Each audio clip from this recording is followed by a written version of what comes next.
It's not calling you Josh Frydenberg, it's calling you Dosh Frydenberg. Under the Coalition, taxes for hard-working Australians will always be lower. You know, I don't hold a hose, mate, and I don't sit in the control room. They're answers that only can come from Victoria, I'm afraid, because that's not my job. But I ain't spending any time now, because in the meantime, every 3 months, a person is torn to pieces by a crocodile in North Queensland. Well, g'day and welcome to Hard Hats and High Vis. I think we're on to week 11 now with the two Jacks. Jack the Insider, that's me, and Hong Kong Jack. G'day, Jack. G'day, Jack. And we remind listeners that if you like what you hear, give us a rap on social media or indeed give us a 5-star review rating on your podcast app. And if anything demands our attention, drop us a line at the email address, theconditionalreleaseprogram@gmail.com. We've received some letters and we're very grateful for them, Jack. Big week for the government with a bit of, well, what emerged as an energy crisis when the Australian energy market operator made the unprecedented move to suspend the entire national electricity market, because it had become impossible to operate. Put simply, demand had far exceeded supply, and we'll go into the reasons for that in a minute, and the price was skyrocketing. And the way the national electricity market works is that the more demand there is, the higher the price is, Jack. Yes, indeed. Yeah, that's how it was designed. So when we need more electricity, that means people ultimately will be paying more for it when demand is exceeding supply. We haven't had any brownouts yet, but government ministers, various around the country, have been warning of it. What's wrong with that? What's wrong with the way things are set up, Jack? Well, I didn't think it was a terribly good idea when they did it. I can't remember exactly which year it was. What it allows electricity producers to do is to offer it in 5-minute gaps. So you offer 5 minutes of power at a time. And the people bid on that. You know, they have often sitting around bidding on these 5-minute gaps of power. What that allows the producers of intermittent power to do is to have an advantage over the producers of reliable, dispatchable power, which generally needs to operate 24 hours a day or something like that. And the producers of intermittent power get a price advantage over them because they're just offering it when they've got it. Right. They're not having to say, we can provide you with power. We can provide you with power 24/7. They haven't got to do that. They've just got to produce power in 5-minute gaps, and that gives them a price advantage, and it's ruined the market for reliable, dispatchable power. That's been a mistake.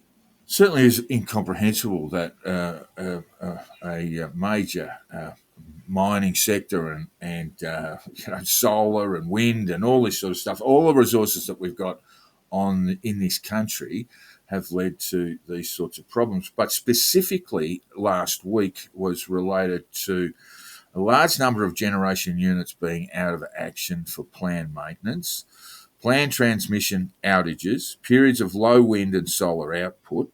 That wind hasn't blown here for about 3 or 4 days. Periods of low wind and solar output, and about 3,000 megawatts of unplanned outages in the coal-fired power sector. And most of Queensland's coal-fired power generators were down last week, 3 centres anyway. And this combined with the early onset, a very cool bracing cold around eastern Australia, and a spike in demand for electricity and gas. So the problem is we've got very old coal-fired plants. That's the thing, and they don't attract investment. And we've been through this a number of times, that no one wants to build one in Australia. And that's because of the design of the national energy market operator. Well, when I say no one wants to build one, the National Party are very keen, but that would be a sort of a glimpse into National Party socialism, where the state starts running electricity again. Well, the old Country Party were always socialist. That's right. This is one They were thing. agrarian socialists from day Agrarian one. socialists indeed. From day one. But what we should be looking at is saying, what do we actually want out of our electricity system? And I think what we want is reliable, consistent supply of electricity at the best possible price with the lowest carbon emissions. All of those things packaged into one. That's what we actually want. And the current system doesn't do that well. And it's because we've had, well, we call them the climate wars or the energy wars or whatever you want to say. It basically, while the previous government was in power, they dabbled with energy policy. They never really came to any form of conclusion over it. It really means that and if we take that back to Labor Party being in power with, well, that was that time when the emissions did drop with the well, we'll call it the carbon tax. But we've really had almost 2 decades without a workable energy policy. And what that means is that the big investors have got really no attraction or incitement or enticement to invest. That's correct. It's I think the previous government deserves plenty of blame, but the blame should keep running right through the Rudd years as well, and right through to probably the Howard years. It goes back that far, I think. Yeah, they that's just right. didn't get the design of the system right because they lost sight of what we really wanted, and they sort of either side started pursuing partisan objectives rather than looking at what the system should be producing and working back from there and saying, how can we make the system produce what we want? We're not the only country who's messed this up, by the way. The Germans are in an awful pickle at the moment. The German minister, who I think's a Green, was through gritted teeth this morning was announcing that they were ramping up their coal-fired power stations that they had basically mothballed. And why are they doing that? Because they want to save the gas, the limited amount of gas that Vladimir is sending them. And they want to put all of that in storage for the winter because I'm told it does get a little cool in winter in Germany. Certainly up north there, certainly does get a little bit cool. And they're terrified that their voters, not just people, but voters, are not going to be able to turn on the gas furnace and centrally heat their homes in winter. So, to avoid that, they've gritted their teeth and said, let's get those coal-fired stations. And these are brown coal. I know. This is why they should be buying black coal from Australia. Exactly. It's a slower burn, less emissions. If they're going to do it, don't burn brown coal, which is very, very ugly stuff. Anybody who grew up having to throw a Latrobe Valley briquette on the fire can tell you that it's not the greatest burning material in the world. It doesn't burn all that well, and does there's a lot of of us of our age who did have to throw a brown coal briquette on the fire, and it's not a top quality product. Can I just? I visited over 30 years ago, but I visited the Dominican Republic, and as part of a sort of Caribbean tour, and they had the very strange system. They had created an electricity grid, but they had basically no power boxes in attached to people's homes. So they had no way of billing people. And it just created an absolute disaster. And to this day, I believe, I've been there for a long, long time, but to this day, I believe they still have unreliable electricity. And what happens when that does happen, when you just don't have, you can't attract even tourist dollars, but you certainly can't attract investment in industry and so forth.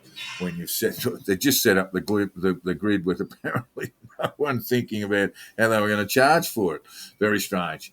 Anyway, Chris Bowen, Energy Minister, says the problem is there is not enough investment in renewable energy. There hasn't been enough investment in storage. Yes, you can say the wind doesn't always blow and the sun doesn't always shine.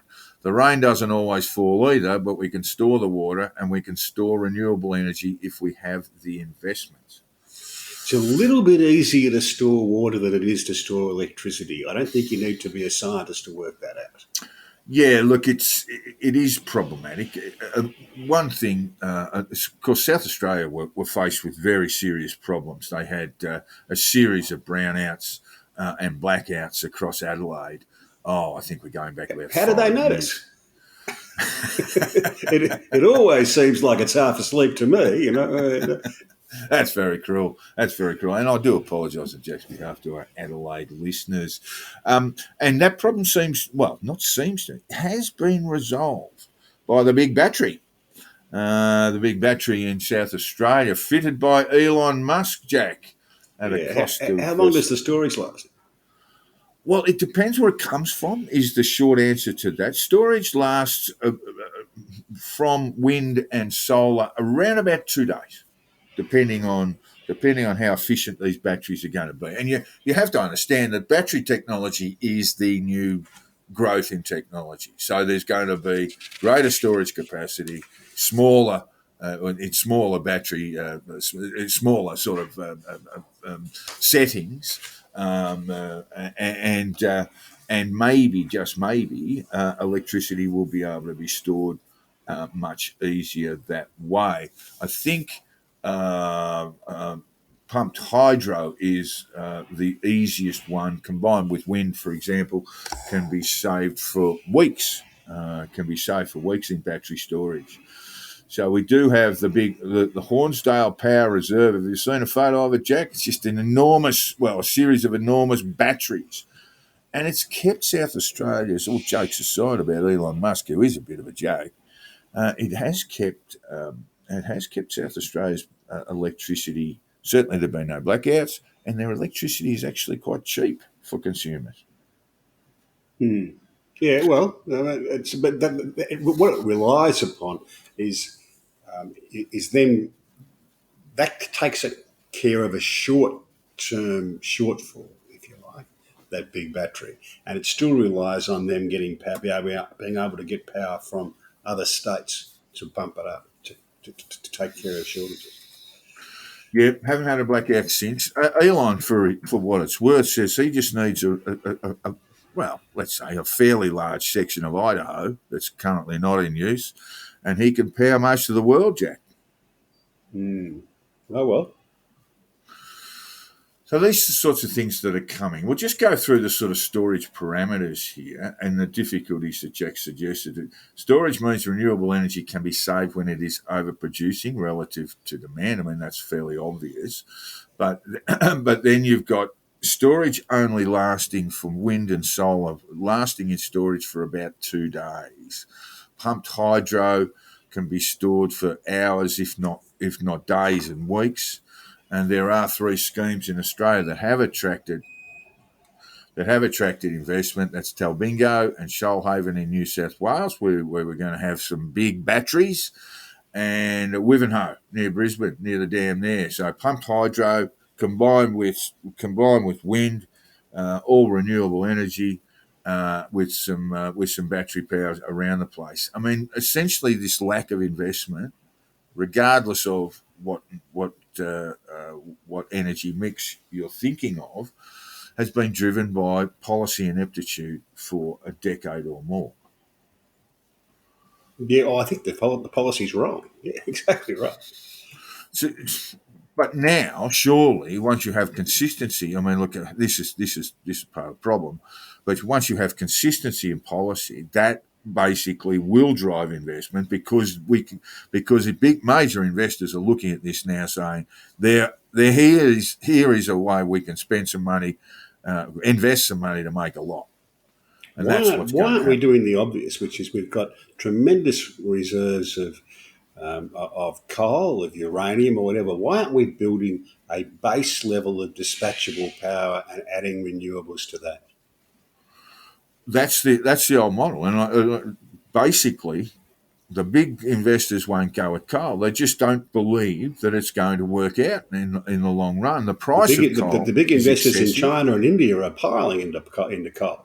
Well, because it's cheap and easy, but the point is about it being cheap is that it's actually not now. I mean, when we look at coal, the price of coal is actually driving these huge increases right now. The price of coal is at an all-time high.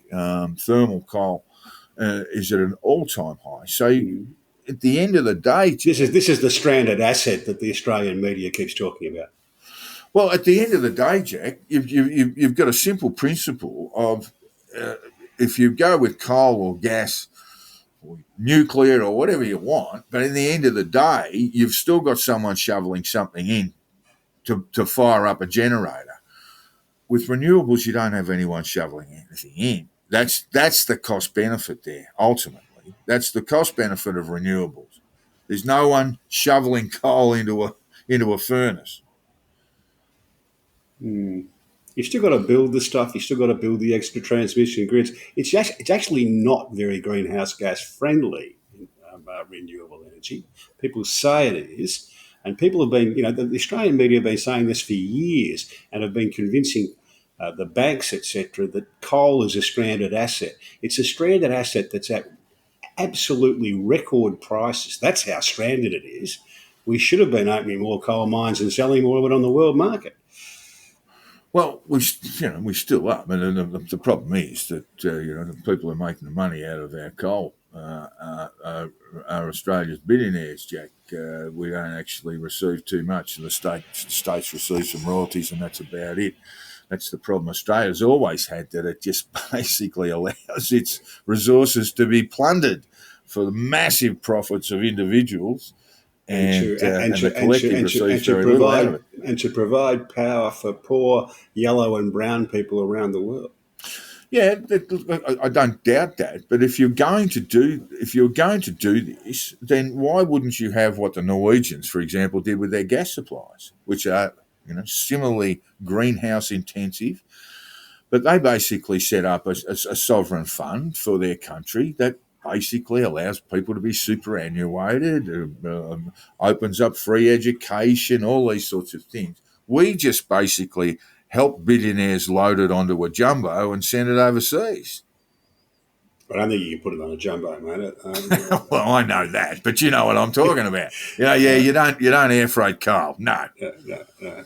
Scott Morrison might travel around might have travelled around the RAAF burner with something in his bag, but no, you don't air freight coal. It's a bit expensive. That's a different question. Whether we should have some kind of super tax on mining results. I don't think our tax system is fit for purpose, really, as it deals with the mining thing. It's too easy to, with export industries generally, it's too easy to price them in Singapore and pay the lower rate of tax in Singapore rather than pay the Australian rate of tax. That needs fixing. That's a different question as to how that's absolutely nuts. That's literally giving away our resources. It is. That's a different question. That's a different question as to how we should design our internal power supply system. Yeah, beggars belief why we have. Well, look, we did try this sort of super tax model, and the mining companies came out so hard, and basically, well, you could say Kevin Rudd got rolled over it. I don't know about that, but certainly it was an exercise that the mining companies have been doing for a very, very long time in this country, saying we want what's in the ground and we'll pay you a pittance in royalties to state governments, but we're not paying anything to the feds and we're not paying anything to some sort of future or sovereign fund going forward. And that you would have to be in yes minister terms the most courageous politician around to be thinking of doing that. And since that sort of 2010 brouhaha over the super profits mining tax, no politician will go near it. But when we look at other countries and how they've handled this sort of thing, and the Norwegians, knowing that this gas was a finite resource, that it would run out, basically planned for that future. It's a disappointing thing that this country just won't do it, that we're at the behest of mining companies who, if I might go on, don't add terribly much to national wealth in any circumstances. When prices for resources are high, yeah, they're big employers, but as soon as prices drop, according to whatever they're pulling out of the ground, they just let people go. I mean, that doesn't happen in let's say the construction sector. It doesn't happen to the same degree in in the retail sector, the major drivers of the economy in Australia. When the price of gold drops, for example, to a point where the mine no longer finds it viable, everyone's gone, and they just close the gate. Certainly, the big miners in Australia have been very adept at employing the best political operators as their government relations advisors. BHP, Rio, and all that sort of stuff. And that campaign to kill off the resource rent tax was a textbook example of government relations advising, and they did a great job, and they killed it in a couple of weeks. They did. I still remember the ads and Gina Reinhardt's poetry, Jack. That was unforgettable. I actually don't think Gina Reinhardt's poetry had anything to do with it at all. But it is one of those great. It's worth a read. It's worth a read. You've got a bit of a dinner party, pass a bit of Gina Reinhardt's poetry around for everyone to read. It's a good bit of fun for the day. She's not a poet, Jack. She might be a lot of things, but she's not. That would be as the port's being passed around. I would think you need to have a few drinks first. Yeah, very good at a dinner party. Either that or John Laws. John Laws did some wonderful stuff too, and remains our most successful poet in terms of books sold. Jack, there you go. Bit of trivia for you. John Laws, our favourite poet. Now, Labor has a policy. Well, it's not so much a policy as something that they have sort of said that will happen, that the price of electricity will be slashed by to households by $275 on average in their electricity bills. Surely that can't happen now. No, it's not going to happen, and nor should they worry about it. Look, Albanese, the Prime Minister, I should say, Anthony Albanese, refused to commit to the key election pledge. I think it's more of an aspiration than a pledge. It's not something that you can create in black letter policy, but it's more of an aspiration.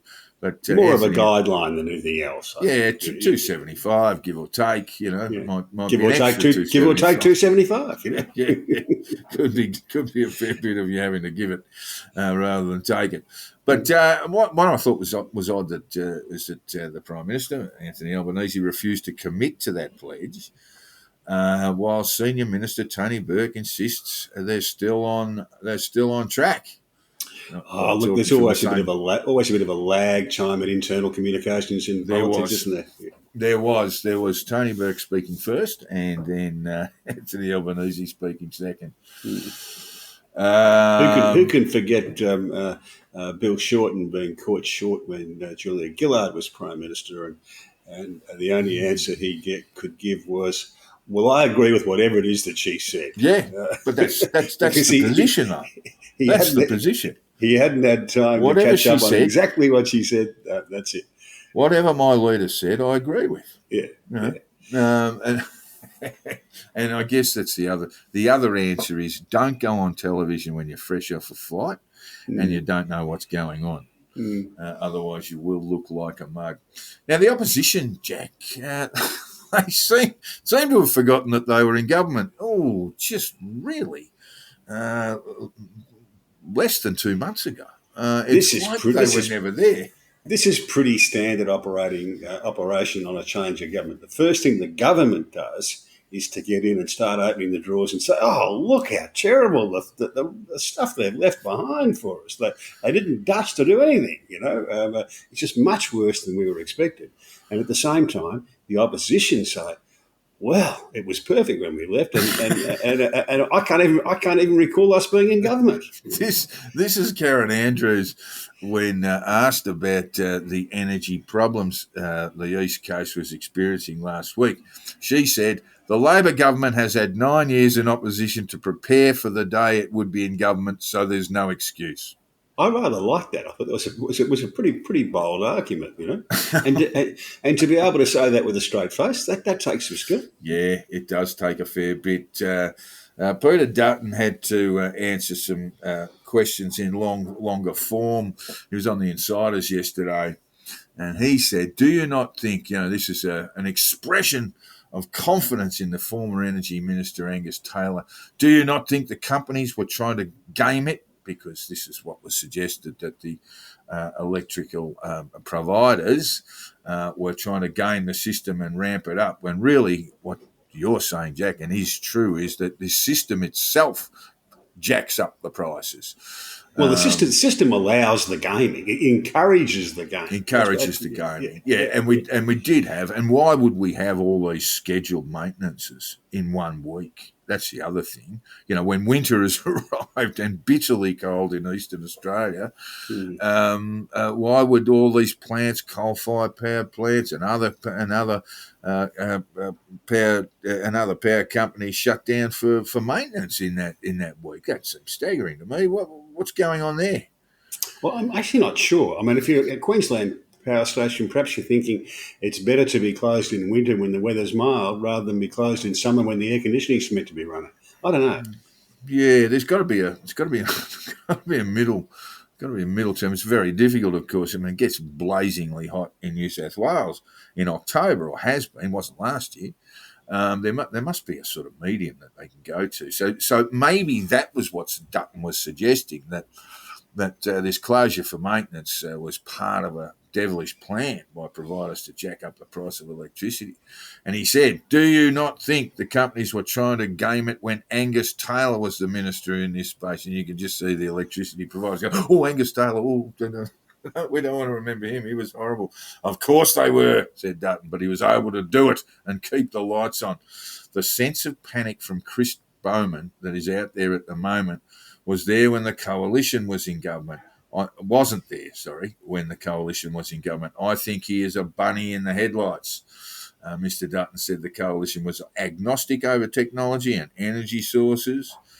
He said, "This argument that you can just pump more renewables into the grid, that's fine. I'm not opposed to that. But what we've seen over the course of the last couple of weeks, not the last couple of years, you might note there, Jack, just weeks, is the fact that this is a problem at night time. It's not a problem occurring during the daytime." Do you reckon when he was a copper, mate, he would have had a torch, wouldn't he? Probably, but And what would be in the torch to make it go? yeah, I don't think torches last all that long. You can't read all night with a torch, mate. I just don't think anyone's explained batteries to Peter Dutton. But anyway, he then got caught on targets. To the people who are saying that he doesn't understand batteries, my suggestion is, will you use batteries to heat your house overnight, and you use batteries to run your air conditioner overnight during summer, and see how you go? Well, a lot of people do, Jack. I mean, Do and they're being dudded, to be fair. I mean, when you get enough photovoltaic cells on your rooftop, and you've got an Elon Musk battery storage thing out in the side wall there, you are able to create enough power to sell it back to the grid. And they're being dudded, the people who do that. We see, and Australia does have the highest per capita or per household take up of photovoltaic or solar on the roof. But the problem is when a lot of these people invested in that, and it's particularly expensive. I think it's sort of the best part of $25,000 to put the whole house up, create its own power, and then sell back to the grid. And at the time, people were told, "Oh no, we'll buy it back at a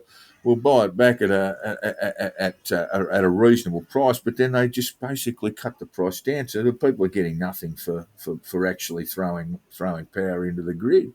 Caveat It's very emptor. strange. Let the buyer beware. Well, yeah, it's very strange. I mean, look, what we're seeing too, just by the way, while we talk about these things, major corporates thing. If you have a look at any sky, well, certainly in Sydney and Melbourne, if you have a look at the skylights there, you will see photovoltaic cells basically powering those buildings in many cases, and you're getting to those big corporate ideas, because the fear is that one day, governments like this one or the previous one will get energy policy so wrong that a big company like Google or a big company like Microsoft won't be able to power, won't have power access to power. So they're basically creating these HQs around the world where they create their own power. That's an old idea that's becoming new again.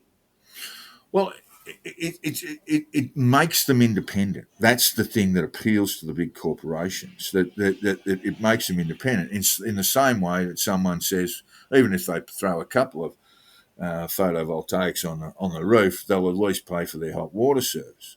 But going broader than that, they were told at the time when they bought in, well, you'll be able to sell electricity back to the grid, and they can, but they're selling it nowhere near the retail price. So they've been done it. But at the same time, they don't have to worry too much about brownouts or blackouts.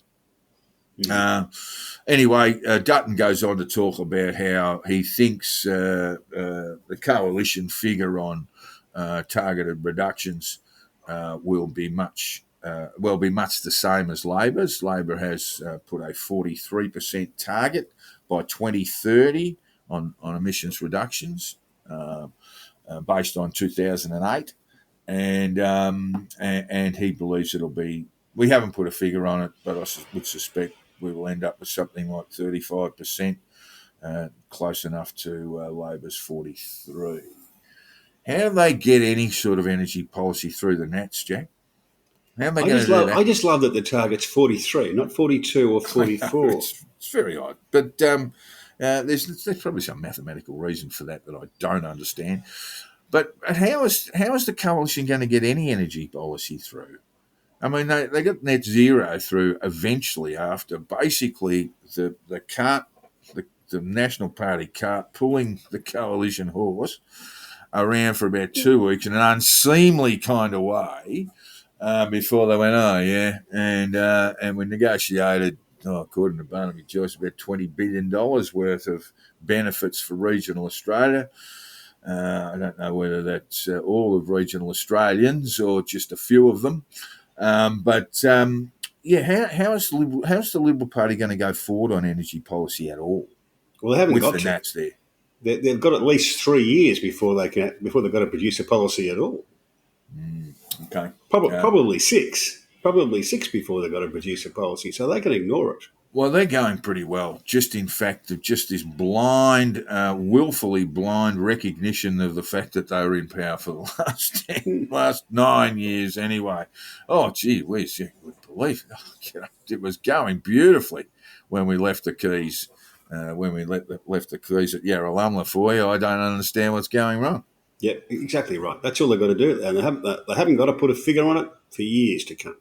And for listeners of of our previous offerings, you would remember that Jack and I had a pretty heated discussion about nuclear.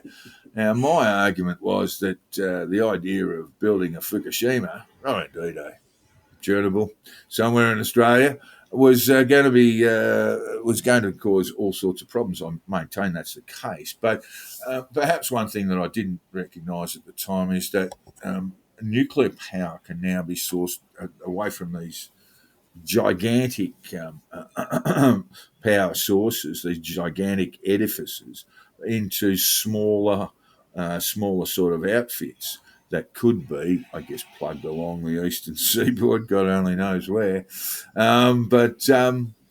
Is nuclear, Jack? I mean, obviously you're going to say yes. Why would it be part of our mix when we look at some of the figures on the cost of it?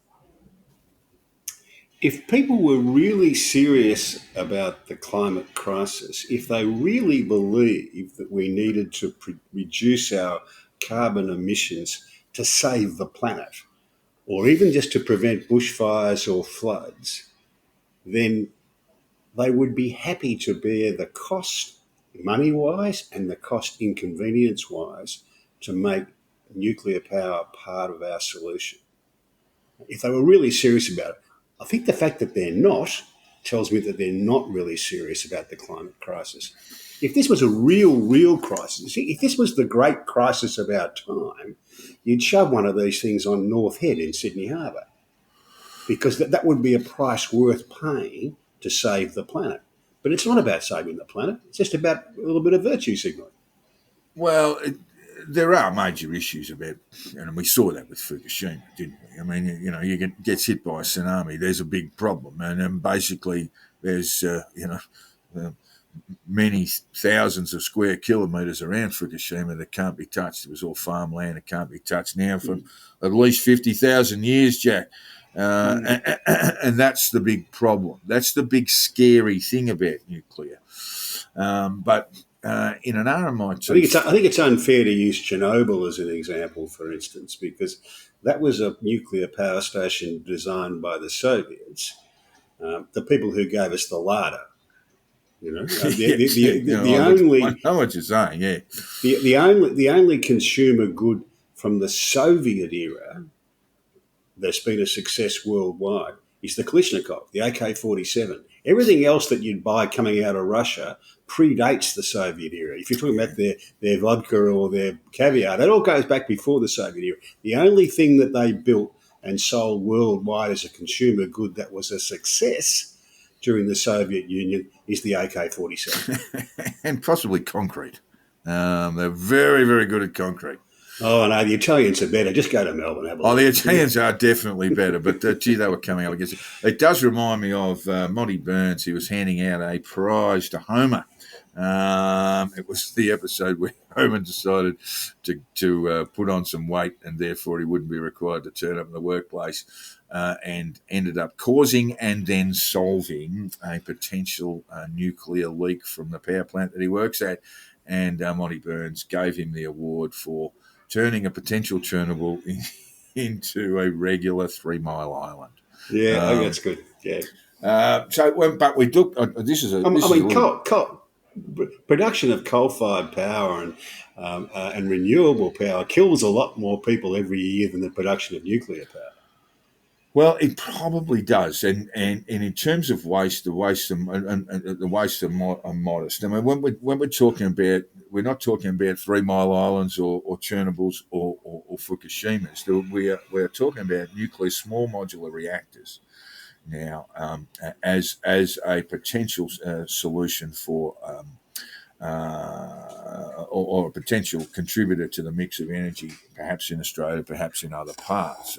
And Jack, you've mentioned that the French do very, very well out of nuclear and don't have those sorts of problems that the rest of Europe has. 70% of their power comes from nuclear. Yeah, and their brands shiny new, and they've put some investment into them. Part of the problem, I would think, so the Americans haven't built one since certainly since 3 Mile Island, but I don't think they've commissioned a new nuclear plant since the mid '70s. So you're going back a long way there, but they're being retrofitted. This is the other thing. The nuclear power plants in the United States are being retrofitted because they're getting up to that point now where they would. It was always projected that they would be decommissioned, but they're still working, and so they're now being retrofitted rather than making new ones. They're retrofitting the existing ones and giving them. And they're saying, well, when will they be decommissioned? I said, well, it doesn't. We're not really sure. It could be, it could be 50 years, could be 100 years, because no one, when nuclear power was first built, nuclear power was first created, was quite sure how long a nuclear power plant would last.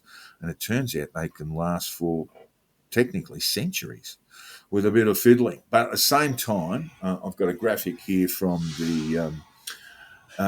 this is from RMIT Fact Check, actually, and it is takes into account the financing costs of new coal-fired plants, renewables plus storage, battery or pumped hydro, and says that they produce cheaper power than coal and nuclear. And nuclear, with the cost of construction included, comes in at $340 per megawatt hour, with wind with 6 hours pumped hydro is around about 120, Jack.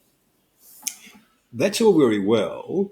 The difference is, once you've built a nuclear power station, as you say, no one really knows how long they will last for. But as I said, it turns out more than the 50 years that was planned. Yeah. When you build wind farms and solar farms, if you like, they have a quite limited lifespan, and disposing of the waste from them is very expensive and environmentally a disaster. Why would wind turbines need to be? Surely you get 50 years out of those No, you don't. with a bit Doesn't of seem to be. maintenance. Doesn't You've got to seem to employ be. people. No, they're pulling them down in parts of the United States where they've just run out of, they no longer work. They're no longer fit for purpose. And solar, though, you tell me where solar's collapsed. I can't imagine you would just basically maintain and expand, wouldn't you? They don't last forever either. Yeah, well, nuclear, as I said before, that is one of the things that we are finding now, certainly in the US market, that those plants that were deemed to be commissioned for at least 50 years are now finding, with a bit of tinkering, they can go well into the 22nd century. They can. And I'll start believing in battery storage when battery storage starts to produce a reliable outcome that lasts for longer than a couple of days. Pumped hydro, this is the thing, that pumped hydro can give you... Australia hasn't got enough mountains to make pumped hydro an Australia-wide storage solution. You can put Tasmania online, and that's the other thing that's got to happen. And again, when we get to the previous government, what they called it Snowy 2.0, it's a long way off where they said it was going to be. Mm. And the Tasmanian and bringing the Tasmania thing online has happened, but only in a sort of practical way, only in a limited way, I should say. So they've been spending a lot of time talking a lot of bullshit for the last 10 years, as far as I'm concerned. But why are we talking about nuclear as a contributor to the energy mix in Australia? There's no background to it.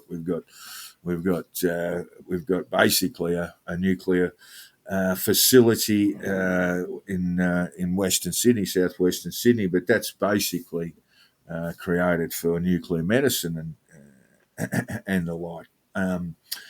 Why are we talking about nuclear? I don't get it. Is it a conservative trope? Is it something that they like to talk about late at night on Sky News? Why are we talking about it? Well, I've never seen Sky News, so I couldn't give you the answer to that. You haven't missed anything, Jack. But I can tell you that if people are really serious about reducing carbon emissions, nuclear should be part of the solution.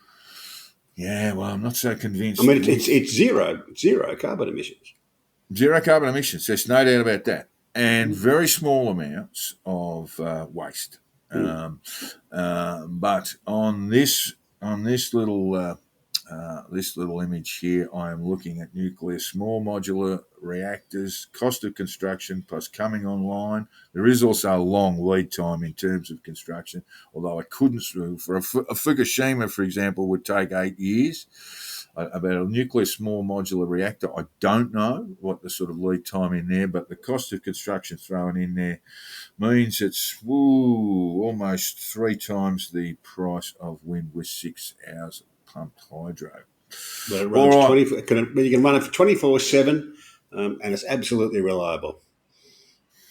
Not so much internal, but that's, as we explained, well, that's in Ukraine now, and I believe the Russians have been bombing it just to add to the state of horror there. I did read an op-ed, a very strange op-ed piece from a fellow in the Oz who claims to have some sort of connection to the Labor Party. I don't know how close it is, saying that Albanese should be spending more time at home. Jack, what do you think of that? He only became Prime Minister a couple of weeks ago. Yeah, I was just thinking of your pal James Jeffries, who's now his speechwriter. I'm sure he'll be enjoying all the trips. Well, there've only been 2. There was the Quad meeting in Japan, and then there was the meeting in Jakarta. Anytime a Prime Minister of Australia goes to Jakarta, I'm going to be cheering it on, because that relationship needs to be far more profitable for both countries than it currently is. But yes, there was this view. Unless the Prime Minister starts spending as much time in Jakarta as that Liberal MP George Christensen spent in Manila, then I'm okay with it. Yeah, I'm just, we just haven't seen that thawing of relations with the Philippines after George was there. So I just don't know that what he was doing was entirely in the national interest. But anyway, there was this piece, and it really did amuse me because it was saying, look, Albanese has big issues to deal with at home. There was more sort of querulous stuff from other journalists, press pack or the press gallery, a little bit miffed that Albo wouldn't answer questions on domestic policy while he was away. He did this in Jakarta. And he said, I'm not talking about those things. And when asked why, he said, well, it sounds a bit provincial, doesn't it? And, I'll be talking about things that are occurring in Australia while I'm in Indonesia. It was something that Bob Hawke did, Jack, when he first commenced his travels overseas as PM. It's a pretty good move, isn't it? I think it's not bad politics. And I think it actually originates in the United States. They have had this tradition for a long time. But it's one of those traditions that gets dropped occasionally when the politics works the other way. Yeah. So the broader question is, while you had, there were a couple of Simon Benson wrote a piece saying he was pretty upset about it all. What happens when the media pack gets pissed off? Do they turn on you? Are they ugly? Are they bad? That can happen. That just means that just means you got to manage them a bit better. Yeah, look, I do remember. Politicians shouldn't go running from the media, and they shouldn't be worried about what the left, particularly, because Twitter's basically a left place. They shouldn't be worried about what people say on Twitter, and they shouldn't be too worried about what the media say. Yeah, I absolutely agree with you on that. It isn't a bad thing. It isn't a bad policy to have that when you're travelling overseas. I mean, the size of the gallery in Jakarta, Jack, the size of the Australian press gallery at Jakarta, there were probably 30 or 40 people there. And you just think, wow, look, I mean, I know we've been closed for a little while and people haven't been able to travel overseas, but the word junket did come to mind. Well, I think the media have always enjoyed jumping on the burner and going for a bit of a hard working trip with the Prime Minister. Reminds me of the story of Malcolm Fraser, Jack. You remember that? We just introduced by there'd been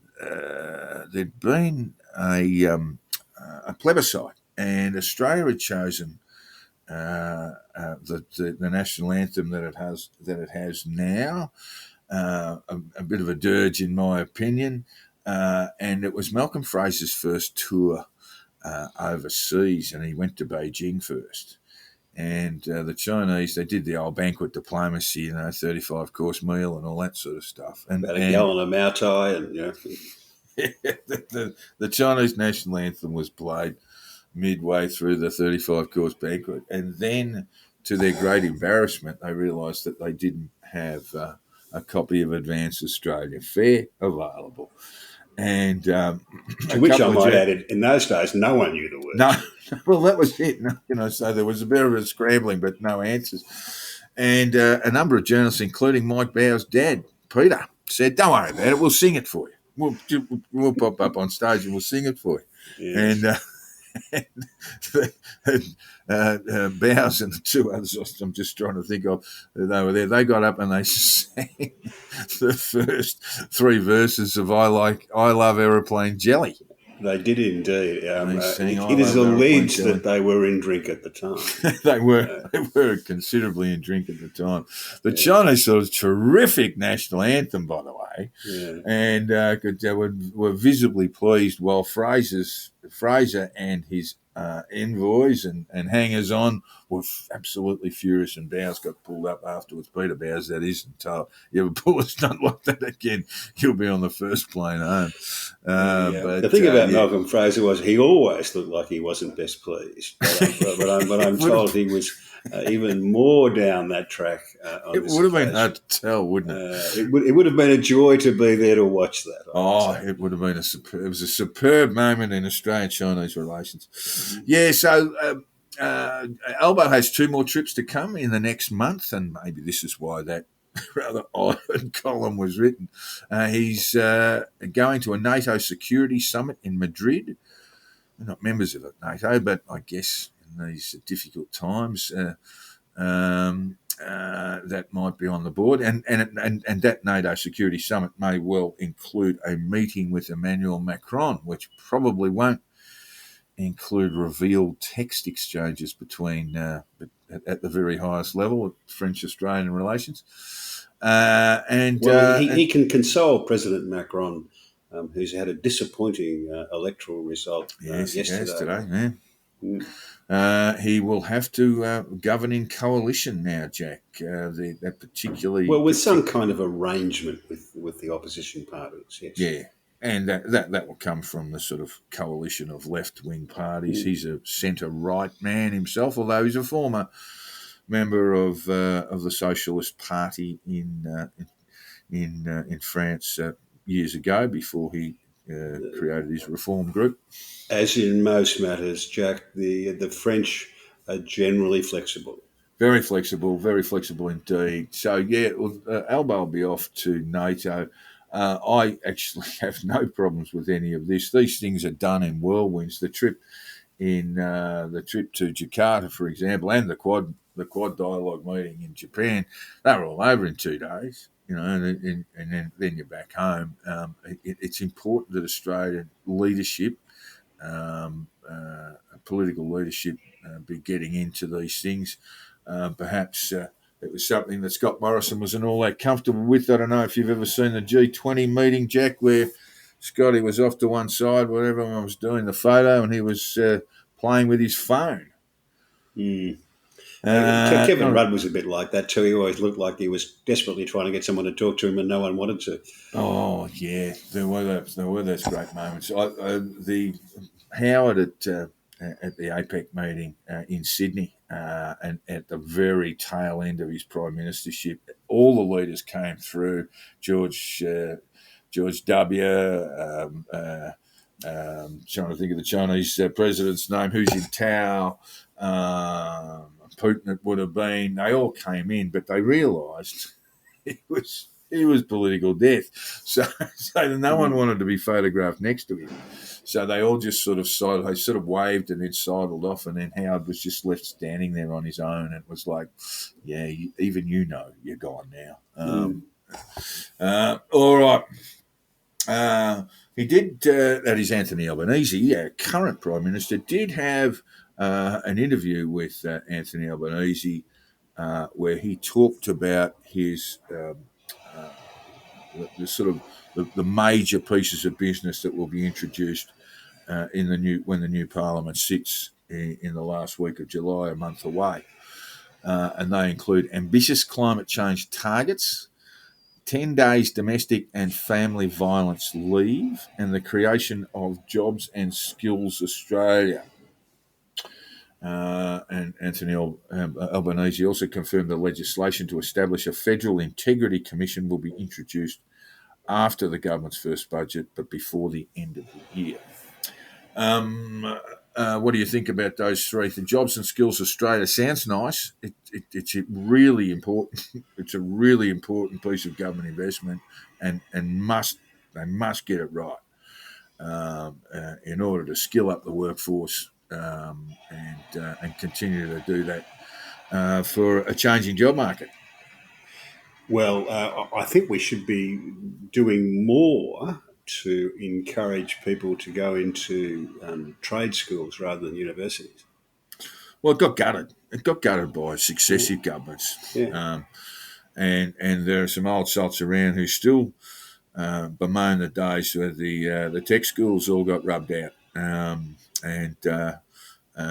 merged into secondary colleges with other schools.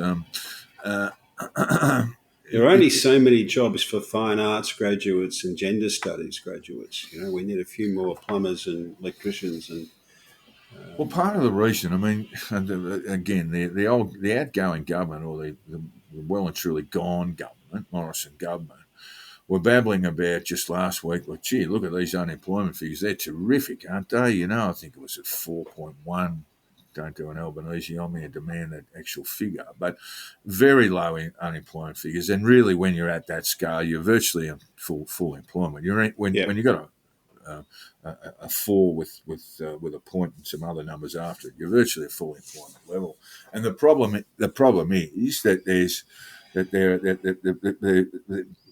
that employers don't have people to choose from in across a range of skills. A lot of that has been driven by COVID and the fact that our borders have been closed for a long time. That's starting to change. Also, in those sort of short-term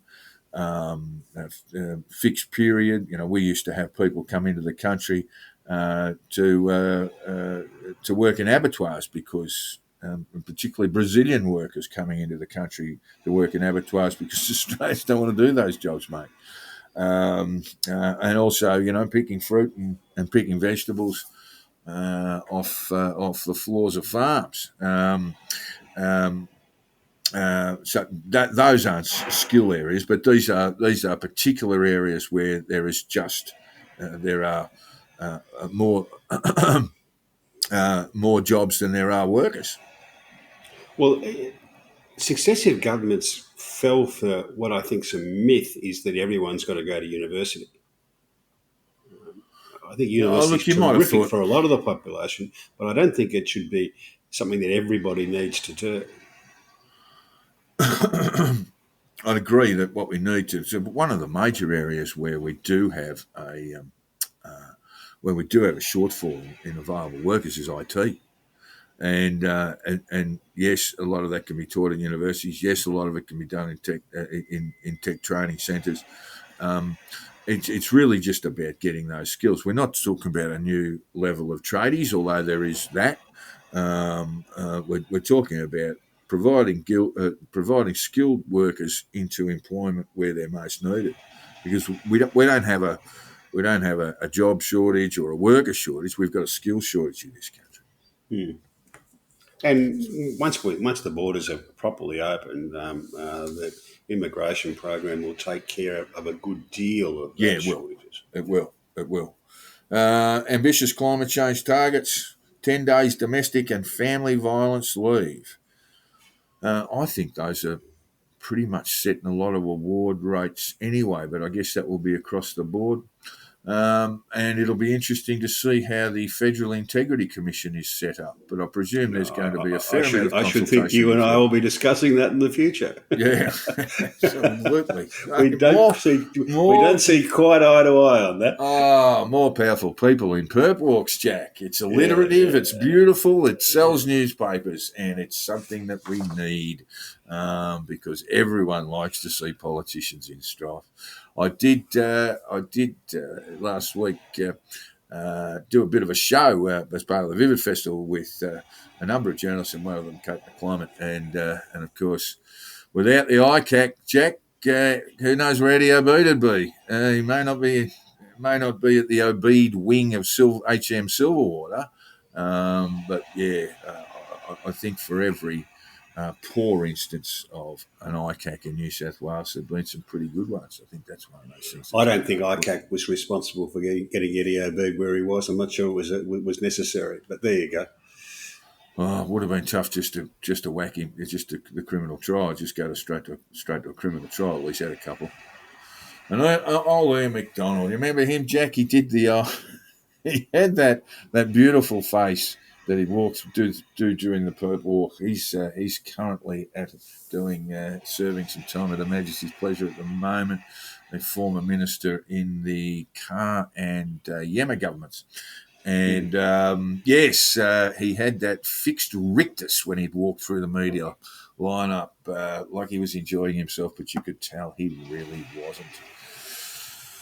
All right. Well, that's just brought us to an end of another show. Thank you for your time today, Jack. No problems, Jack. And we remind listeners, look, if you like what you've heard, we're going to do a little bit of retooling on the program, and we'll be sort of moving away from the Australian federal politics. I mean, we'll still be doing a fair bit of it, but we are going to sort of look at some more social, cultural, and sporting things, Jack, which basically just means sport, doesn't it? Social and cultural stuff is your sport. It's all the same thing, really, isn't it? Yeah, no, we'll be sort of looking and moving away perhaps from the post-election phase. But in the meantime, if you've liked what you've heard, as I said at the front of the program, drop us a line at the conditional release program at gmail.com, flip us a 5-star review on the podcast app, or indeed give us a rap on social media. Give us a little push along. We'd enjoy that. Good on you, Jack. Great to see you, and I'll see you next week with Hard Hats and High Vis. Cheers, mate.